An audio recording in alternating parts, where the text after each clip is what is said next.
Passons maintenant aux opérations sur une relation. Notez bien ici que vous avez sur une relation. Ça veut dire sur la même relation. On parlera alors sur une seule relation. Alors, on a dans la définition ici, R est une relation. Donc, la relation R, dans le schéma, est A1 jusqu'à AN. Donc, ça, c'est l'ensemble des attributs de la relation R. Alors, si B est une partie de cet ensemble-là, alors la projection de R sur B est la relation S dont le schéma S, c'est B1 jusqu'à BK, obtenu à partir de R en ne retenant que les attributs de projection B1 et BK. Donc, qu'est-ce que cela veut dire? On va chercher dans la relation R la partie B1 jusqu'à BK. Donc, c'est une partie de cette relation-là qui est globale. Ça veut dire que c'est une projection. On va projeter notre recherche sur une partie d'une relation en se basant sur les attributs. Donc, pour la notation, soit on utilise cette notation-là en utilisant P, projection, de B1 jusqu'à BK, ça veut dire la partie qu'on cherche, ou bien entre parenthèses, on va mettre la relation et la projection qu'on cherche. Ou bien on va écrire project avec B1, BK, ou la deuxième notation. Et on dit la projection de R sur B. Donc B qui est toujours une partie de l'ensemble de la relation B. Ou bien, pardon, de la relation R. À titre d'exemple, on a ici la relation globale. On va travailler sur cette relation. Comme vous savez ici, le X, Y, Z, c'est la partie ou bien les attributs de cette relation. Donc voilà. Donc la projection de R sur X, donc X ici, c'est une partie de la relation R. Donc on va seulement prendre le X. Donc vous voyez, c'est une projection. C'est ça la projection. Donc pour Y, c'est la même chose, tout en évitant les redondances. Donc BB, donc ça se répète deux fois. Donc on va éliminer l'un de ces deux B. Donc c'est la projection. Et pour ZY, donc on va choisir le Z et Y. Voilà. Et vous avez ici qu'il n'y a pas de redondance. Donc on va conserver les mêmes champs. Et pour le cas de la projection ZY, bien ZXY, donc on a ici mettre un ordre différent de l'ordre initial de ces attributs commençant de Z, X, Y, et ça reste toujours une projection de cette relation. Parlons maintenant de la deuxième opération sur une même relation toujours. Donc vous voyez ici pour la projection et la sélection, restriction, on parle sur une relation, sur une seule relation. Par contre, pour les autres opérations, c'est sur une ou plusieurs relations. Alors pour la sélection, on dit sélection ou bien restriction, c'est la même chose. Ça veut dire quoi? Donc on va travailler bien sûr sur une seule relation qui contient plusieurs attributs et on va chercher les tuples de cette relation qui satisfont une condition qu'on a déjà posée. Donc la condition ici. Donc on a une relation et une condition. Donc on va chercher dans cette relation, cette condition bien sûr, elle porte sur un ou plusieurs attributs de cette relation. Et le résultat c'est quoi? Le résultat ça serait une nouvelle relation qui contient les tuples de la relation initiale qui satisfont la condition C. Alors pour la notation de la sélection ou bien la restriction, on la note ainsi. Et on dit que la sélection de R selon la condition C. Alors voilà quelques exemples pour bien comprendre. On a la relation initiale, toujours notre même relation. Alors, la condition ici que z est égal à k. Donc, on va faire une sélection des tuples dans lesquels z est égal à la valeur k.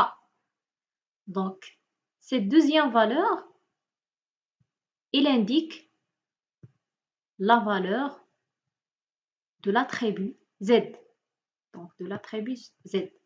Donc, ici, la condition sur un seul attribut. Donc, le résultat, ça serait comme suit.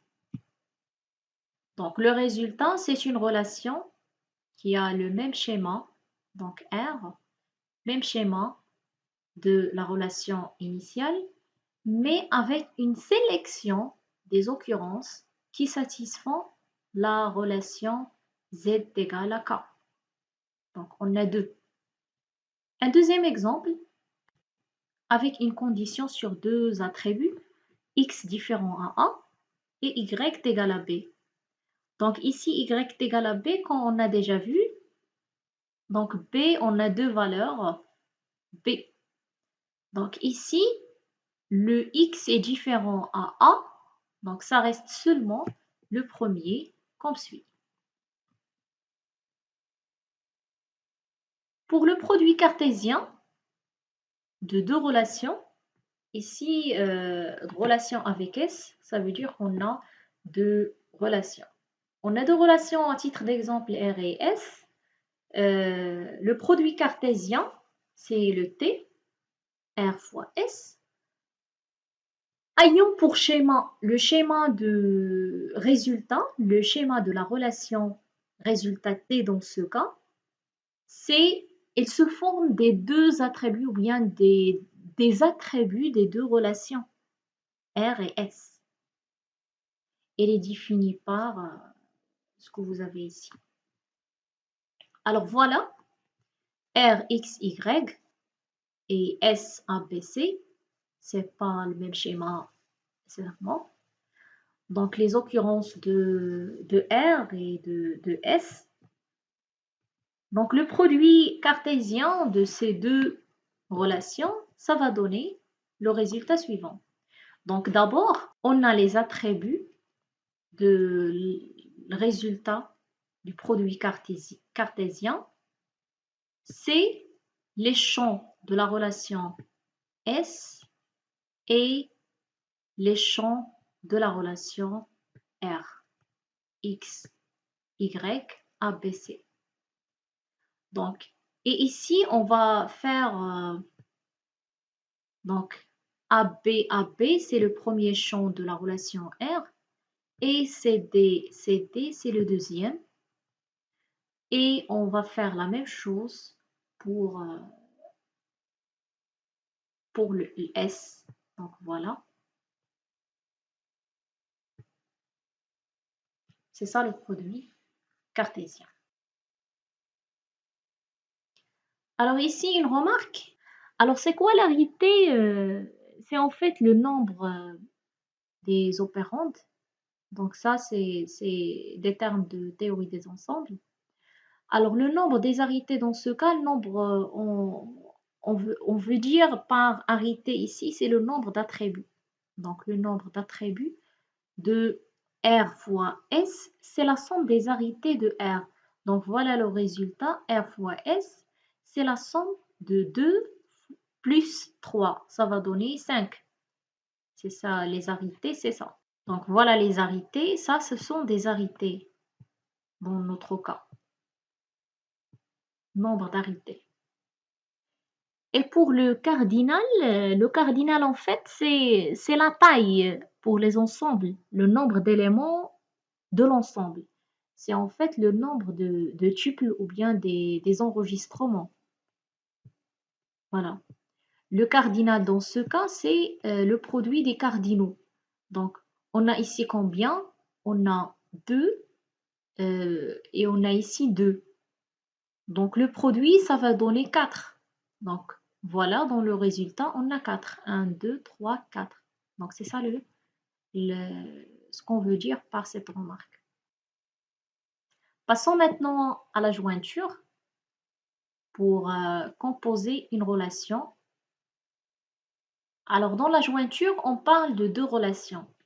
Voilà l'exemple R et S, deux relations. Et θ, c'est en fait une condition portant sur les attributs de R et de S. Alors, la jointure est selon une condition également. Et former des éléments du produit cartésien de R par S satisfaisant la condition θ. Alors, vous voyez ici que la jointure, ça englobe en fait, ça combine le produit cartésien également selon une condition θ, qu'on va la préciser par la suite. Passons maintenant à la quatrième opération relationnelle, c'est la composition pour composer une relation.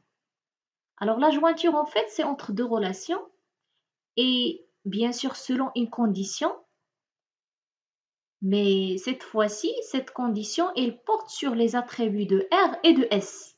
Et le résultat, ça serait une nouvelle relation former des éléments de produit cartésien de R et S et qui satisfont la condition θ. Pour la notation, on la note en utilisant cette notation-là. Alors, on a plusieurs notations, mais la plus utilisée, c'est celle-ci ou bien celle-là. Alors, pour bien comprendre, voilà un exemple. Donc, deux relations R et S. Donc, vous avez chaque relation, elle a un schéma ABC. Donc, on va faire une jointure selon que entre R et S, telle que X est égal à K. Donc, ça veut dire la valeur de l'attribut X est égale à la valeur de l'attribut A. Donc, dans ce cas, la seule condition qu'on a, ou bien le seul cas, c'est celui-là. Donc c'est la ligne. Donc, le résultat, ça serait comme suit. Donc, le résultat se forme des attributs de la relation R et des attributs de la relation S et avec un filtrage ou bien une sélection selon la condition qu'on a X est égal à A. Alors l'équijointure ou bien jointure naturelle, c'est selon une condition de jointure ou bien une inégalité entre un attribut R et un attribut de S. Donc c'est l'équijointure et on dit que c'est une jointure qui est naturelle entre deux relations. Ça veut dire en gardant les attributs en commun. Donc, voyons voir un exemple. Donc, deux relations R et S. Donc, vous voyez qu'il y a ici un champ en commun, XX, donc un attribut en commun entre ces deux relations. Donc, la jointure naturelle entre R et S, ça va donner le résultat suivant, X, Y, B, C, tout en conservant la condition ou bien dans laquelle XX, deux attributs qui portent le même nom. Donc, on va chercher où ils sont égaux. Donc, c'est l'équijointure en fait.